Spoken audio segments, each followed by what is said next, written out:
share the work about Bayesian multi-level modeling.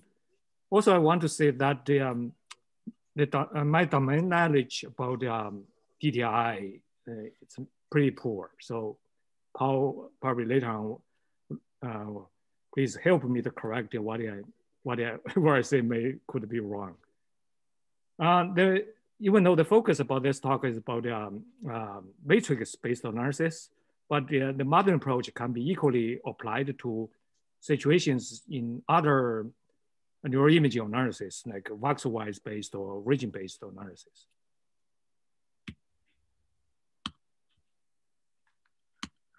Okay, so I'm going to break this talk into 3 sections. First, I'm going to briefly talk about the traditional approach. What's the good about it? What's the bad about it?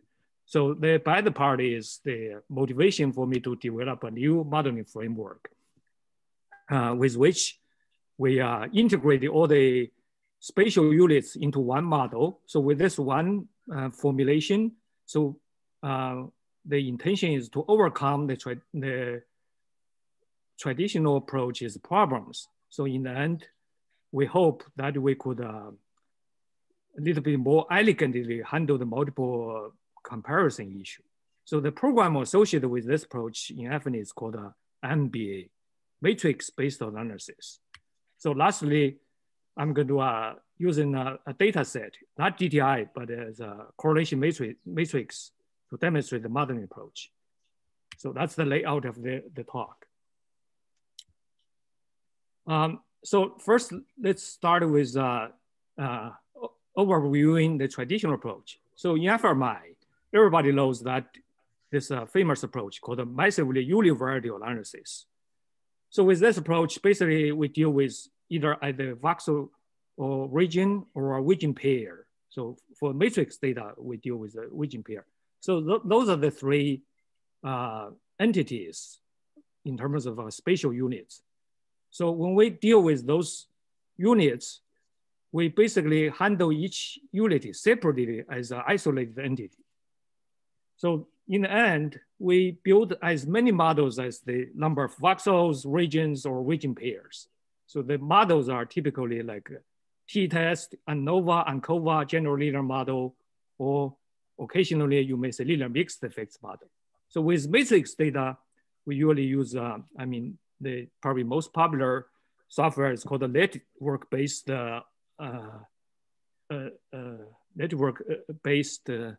as I already forget about what else is.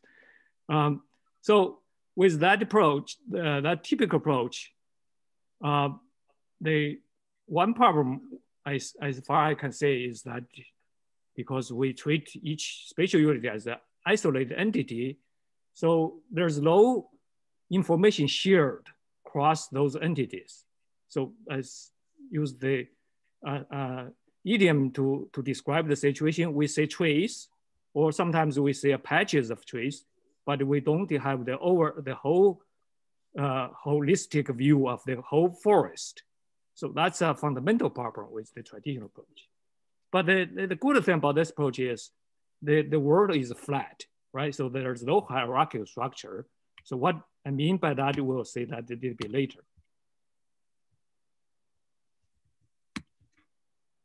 I'm not so sure why. Okay.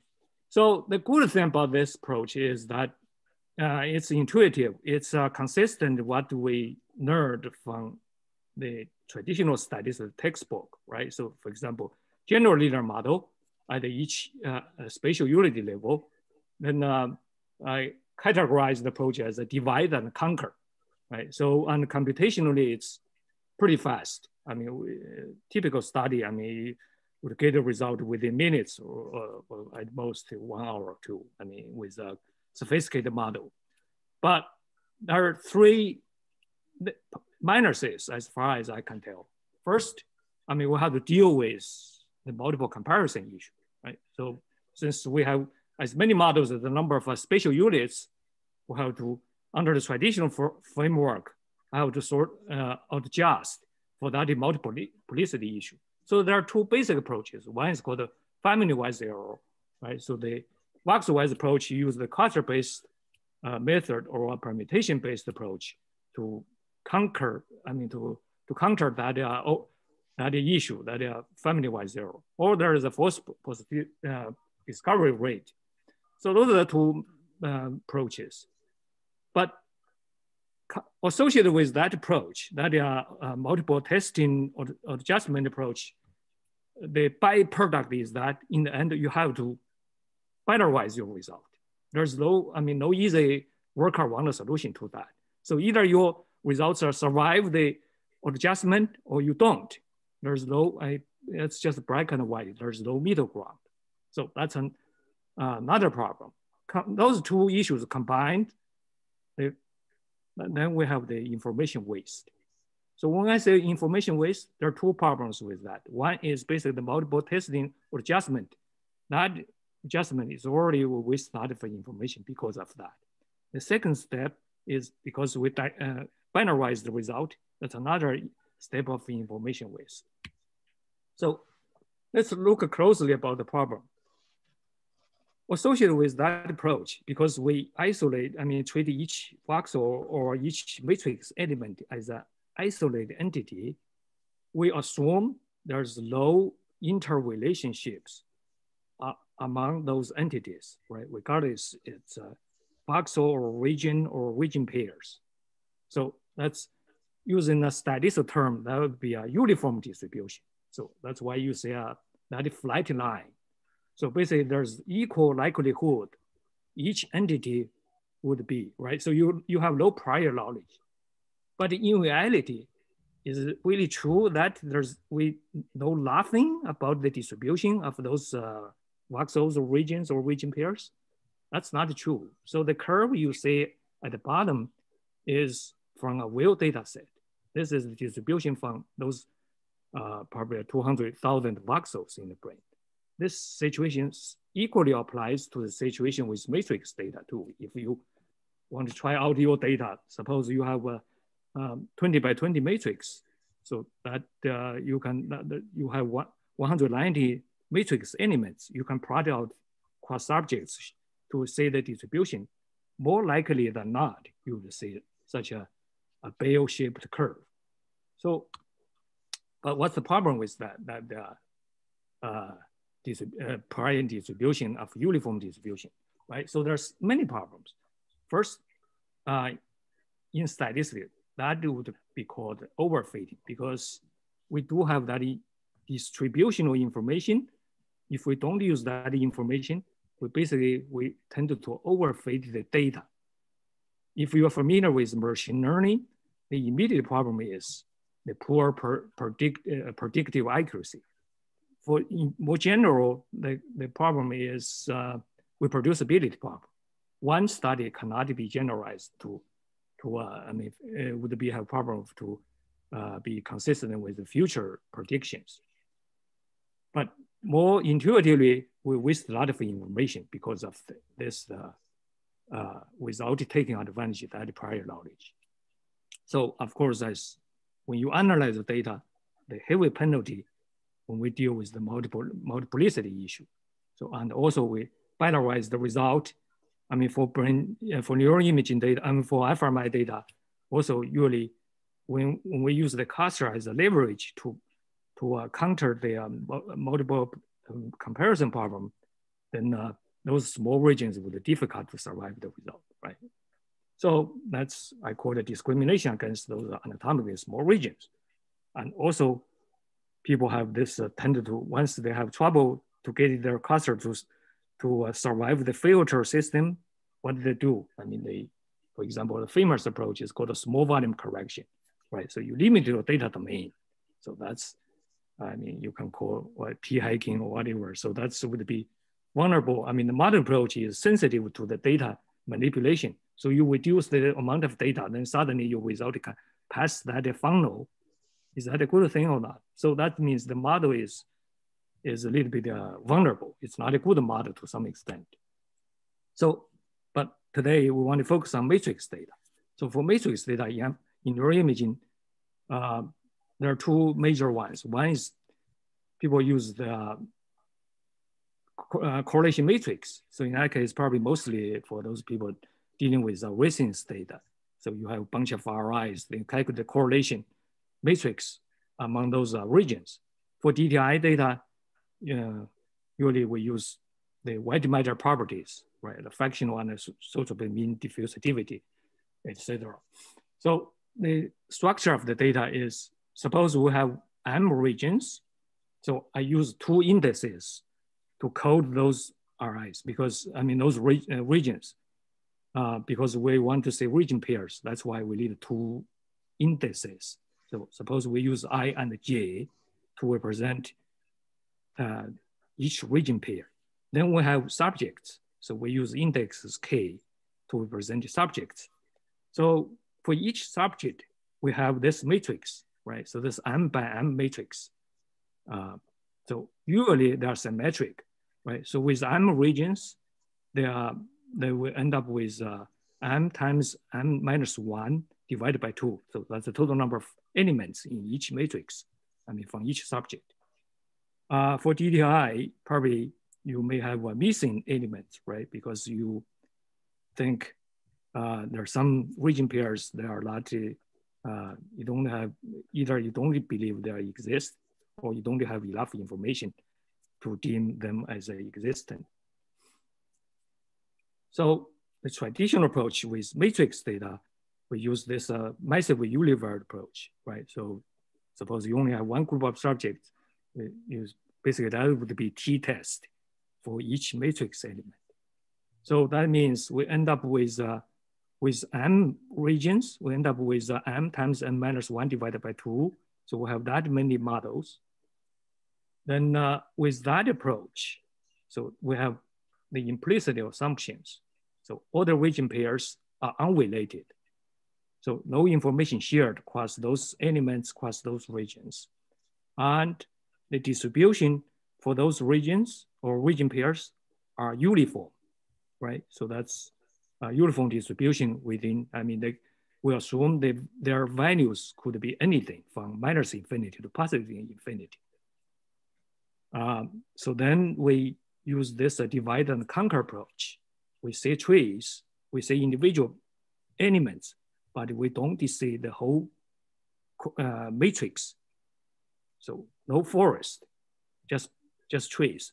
Even though later on, when you come back, you say I want to adjust for multiple testing issue, you only say those so-called patches, right? Clusters or those labeling matrix elements. You don't treat the matrix as a whole. So the tools, I mean, you're all familiar with, right? So that's for matrix data, the MBS, Kong, FSL, they have the FSL net, and there's a GIFT, that's for group runners, the toolbox. So I already mentioned that. So there's heavy penalty due to multiplicity issue. Then in the end, usually you have to dichotomize your result. So the immediate consequence is the information width, right? So let's look a little bit closer to see what exactly is missing. Suppose I have 5 regions. So as you can see at the left side, I put those pentagon, right? So 5 regions, R1, R2, all the way to R5. So suppose we want to characterize their interrelationships. So 5 with 5 regions. So we should have 5 times 4 divided by 2. That's totally 10 possible pairs or 10 possible relations. So that's why on the right side, you say that a 10 by 10 matrix, right? So with 5 regions, we have the interrelationships among those 10 region pairs. So let's examine the relationship among those 10 region pairs.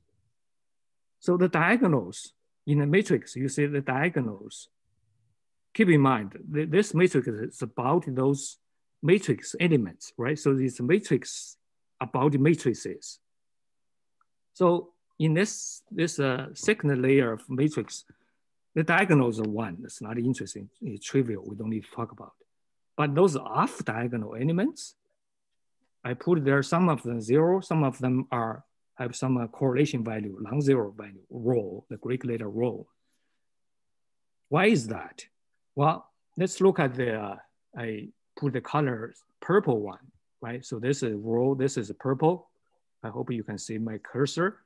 So this purple one, why is that a non-zero? Because I want to characterize the relation between two matrix elements. One is this at the top, this is Z32. That means Z32, that means it's the relation between region 3 and 2. So that's the vertical one. The horizontal one is, here's a Z53. So that represents the relation between region 5 and the region 3. So those two region pairs share one common region. You can tell that by look at the left, the pentagon, right? So one is about the region pair between region 2 and 3. The other one is between region 3 and 5. So they share one common region. Because of that sharing, we believe those two region pairs should be correlated. So that's why I put a non-zero correlation values. But if we look at another one, for example, this 0, why is 0? Well, that's represents the relation between Z42, that's the vertical one. The horizontal one is Z31. So that's the relation between region 3 and region 1. So those two region pairs involve 40 separate regions. There's no common region. So that's, we can reasonably assume the correlation, the relationship between those two region pairs is 0. So that's the rationale for this bigger matrix about the region pairs, about the matrix. So that's the concept. So with this characterization, when we formulate a model, we want to capture this relationship. But if you think about the traditional approach, we focus on each matrix element separately.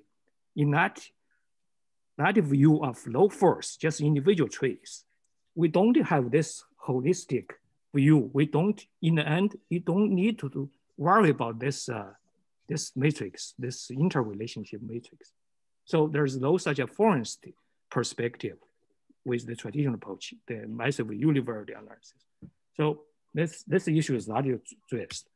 Another issue, of course, is about the region distribution, right? I already mentioned a couple of times. So there's no relationship assumed across regions or across region pairs. So, but we already know the data. I mean, if you willing to try it out, you can plot the distribution of your data. You would be able to see it's most likely it's a bell-shaped curve. So that's the data we have. Again, repeat. Let's build one model instead of as many models. Excuse me, as many models as the matrix elements. So let's build one model. A little bit messy, but first let's look at the purple one. This distribution. So that's the overall model. So we assume all the matrix elements come from Gaussian distribution. So with Gaussian distribution, we know, right? So two parameters. One is the mean.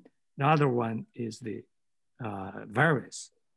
So let's ignore the variance part first. The mean. So the mean is, we assume the mean, that's just for all the elements shared. I mean, it's some average. So that mean, we can decompose into multiple elements. So bear with me, that's a little bit messy, right? So this mean, this Gaussian distribution average comes from multiple components. Suppose we only have one group of subjects. So later on we can expand this, but let's temporarily assume just one group of subjects. So this, the B sub 0, that's the overall mean, overall average across all the elements. So that's the overall average. Then we have those blue element components, Xi sub I, Xi sub j. Remember those two indices, I and j, represent the two regions. So those two elements, we use that to characterize the contribution from those two regions, because each region pair involve two regions, right? So that's why we have two components to represent the contribution from each of the pair, or each two components of the pair. Then we have this red one, eta sub ij. So each region pair from their contribution from each region and also from the uniqueness of each region pair. So this eta ij characterize the unique contribution from each region pair. Then above that, then we have each subject has their uniqueness, right? Each subject is something unique. That's like a personality. So this those two components basically is ik, ij. K is the subject index, right? So each subject at each region has some uniqueness, right? So that's why I have two, one for region I, one for region J. Lastly, each subject have the some overall, right? At each region, each subject have some uniqueness, but each subject has the overall character or personality. So the last one, pi sub k, is each subject is overall personality. So that's basically the structure of this about the mean in a Gaussian distribution. So we put those components, but then we also make some assumption. Assumption, those components basically follow, each of them follows a Gaussian distribution. So that's the idea. That's the overall model. Just this one model. So if we look at the regions, they are not freely flowing around. We apply some constraint. That constraint, we assume all the regions follow Gaussian distribution. Is that reasonable? We do that in fact, when typical, even a traditional model approach, when you do t-test, so suppose you have 20 subjects, we assume those 20 subjects follow Gaussian distribution. This is exactly the same rationale. We assume those regions follow Gaussian distribution. So when we say loosely regularize those regions, that doesn't mean we impose a Gaussian distribution with our own whatever imagination. Instead, we just assume it's a shape. The data follows a specific shape, but exactly the shape is not we put it there. The variance, this lambda square, that's the variance for this those region distribution. They will be estimated based on the data, right? So the only constraint is we say it's a bell-shaped distribution. That's the only information we impose for those regions and the subjects. So that's the idea.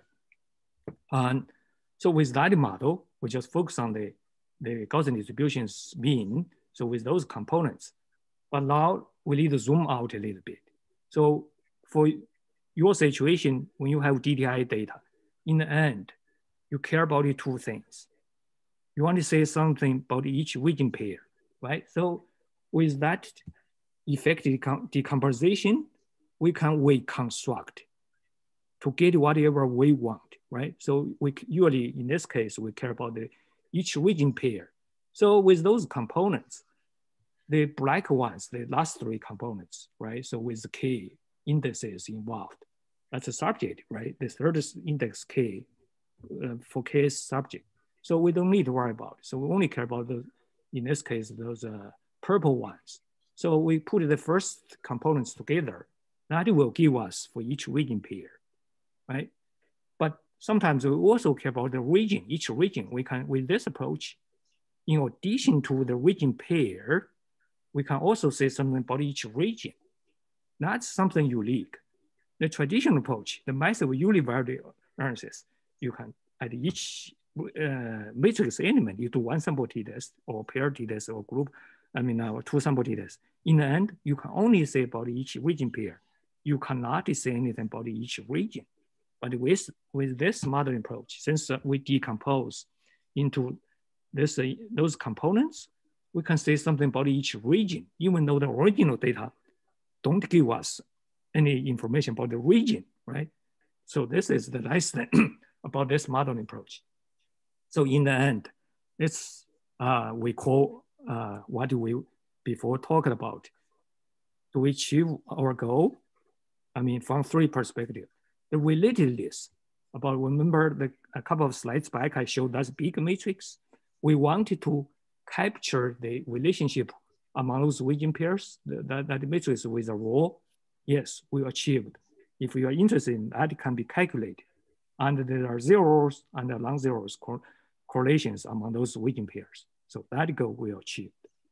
Then we say the forest, not just trees or patch of trees. We also say the forest. The forest is this whole model, just one model.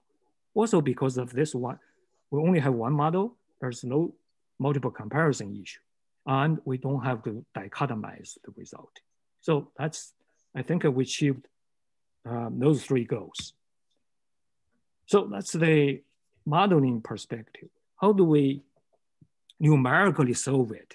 Well, if you are familiar with the linear mixed effects modeling approach, this model basically is, some people call it a hierarchical model, some people call it a linear mixed effects model, right? So you can solve it using the traditional framework, the linear mixed effects model, right? But there's one big problem. I mean, nice thing about the linear mixed effects modeling because it's computationally pretty feasible. I mean, it's usually you can handle even the whole brain voxel level, you can do that. But the problem is, for our purpose, we cover the region pair effect and the region pair. We can't do that with the traditional framework of linear mixed effects model. But there's a solution, which is if we're willing to adopt the Bayesian multi-level modeling framework, yes, then we can do it. We can.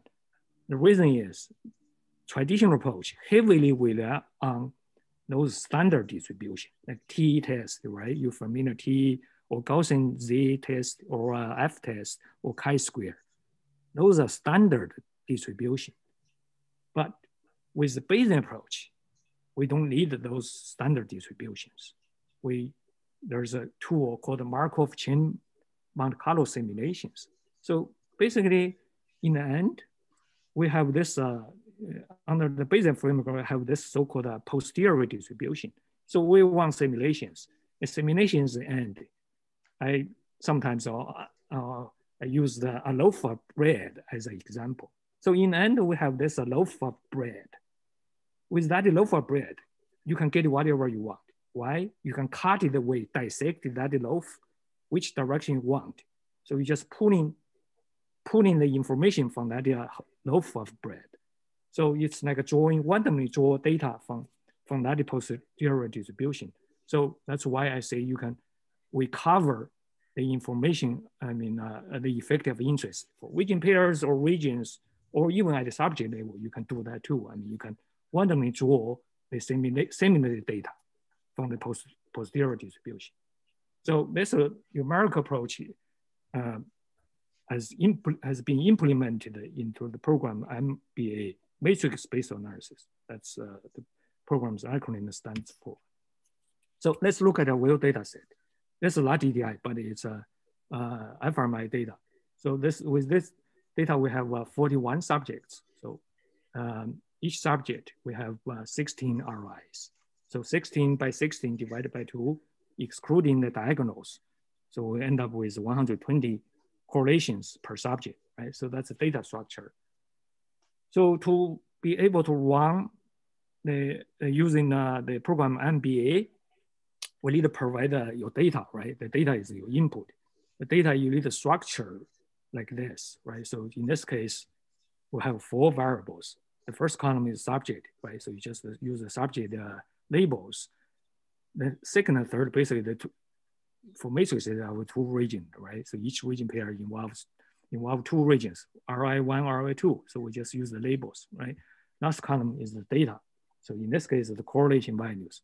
In your case, it's the DTI, right? Whatever white matter properties. So you list that with 4 columns. Then you write a script. Script is just basically this one line. I mean, on the slide, I break into 2 lines. So first you have this program name. The prefix is the output file name, right? You put whatever you can, you prefer, right? So that's the output file name. Then using the Markov chain, Monte Carlo simulations, we need on the computer, we need to specify 4 chains. Usually we prefer 4 chains. The 4 chains is like a drunken person. When the person is drunk, right? He would randomly walk, suppose in a room, empty room. We need 4 such a drunken people walking around in the room to cover the area in the room. So that's the idea. So that's why we need 4 chains. So since they are randomly move around, our hope is in the end they will, because why it's called a Markov chain? Because pretty much like a drunken person, he only recovers remembers the previous step. Before that, they don't have any memory. So you only have the one step of memory. Same thing with this simulation approach. So that's why in the end, usually we would be able to cover the whole data domain. So we did 4 chains. Each chain we're going to run, I mean, the drunken person will walk 1,000 steps. So that's the idea, to cover the room. Before, like a couple of months ago, that's only we need. So in the end, even though if you have many CPUs, for example, your computer has 32 CPUs, you would be able to only use 4 CPUs. But now, recently, there's a new development that allows us to fully take advantage. As suppose you have 32, I mean, in this case, suppose you have 24 CPUs or 24 threads, you can use this option, WCPs, standing for within chain parallelization. So with 24 CPUs, we can use all the 24, right? So that's why there's a multiplier of 6. So that means each chain, we can do a further divided into six threads. So that's suddenly this opens up a new approach to improving the numerical efficiency. So even yesterday, I was running some data with probably 200 RIs, 60 subjects. In the old days, I mean, like a few months back, it would take quite a few hours or even one day or two. But yesterday, it only took me about 1 hour. So now life becomes much better. I mean, in terms of computation cost with the Bayesian approach. So that's here the first line. Second line, so in this case, the effect of interest, EOI, effective interest. In this case, we don't have any other explanatory variables, right? So we only care about the intercept. So it's pretty much like a traditional one sample t-test. So that's the constant intercept in the model. So the last part is the line, the data table. That's what we call the data.text. You can name it as the way you prefer, right? So that's just this file, this table. I mean, that's a file name for that text format. So that's the script. That's how much you want to need to write. You need to prepare the data, the input data, then write the script like this. So then you run it on the terminal. So in the end, let's say what do we get? So in the end, let's talk about each region first before we talk about the region pair. For each region, we get a distribution. That's like before I was talking about it. We cut the loaf of bread from each angle. For each RI, we cut the loaf, we get this posterior distribution, right? So they're roughly a symmetrical, sort of like a Gaussian distribution. But again, unlike the traditional approach, you get a t-test, you get an f-test. That's a standard distribution. For the Bayesian approach, there are simulations, right? Most of the time, they are sort of like a symmetric, but since there are simulated data, they're not necessary. Sometimes you see a skewed distribution too. So for each RI, we cut the loaf, we get each individual region's distribution. Based on the distribution, you can see the strength of the evidence, how strong the effect it is. So in this case, we have 16 RIs. So depends on the vertical line, the blue vertical line is the 0 value. So it depends on the distribution related to that 0 value, you can make your own assessment, right? For example, the first one on the last row, the blue one is almost in the middle. Probably there's not much we can say about it, right? So about this region is probably we don't have strong information. But the third one on the first row, I use a green box rectangle to show that the vertical bar is pretty much at the end, right? So that's a less than 0.05. I mean, 0.025 actually. So I'm still using the traditional magic number 0.05 as a criteria. You don't have to. I'm just using that as an example. So in this case, there are a bunch of, probably depends on your criteria, the 2 or 4 regions which you can see. you can claim there's strong evidence about the region effects. So, but again, unlike the traditional approach, either your regions or region pairs survive threshold and you don't. But with this approach, I'm showing all the results. So that means, that's why I say you can highlight some of them. You claim their evidence is strong or weak or moderate or weak, but you don't have to hide the rest. So that's the beauty of this modern approach. We show everything. Everything is transparent.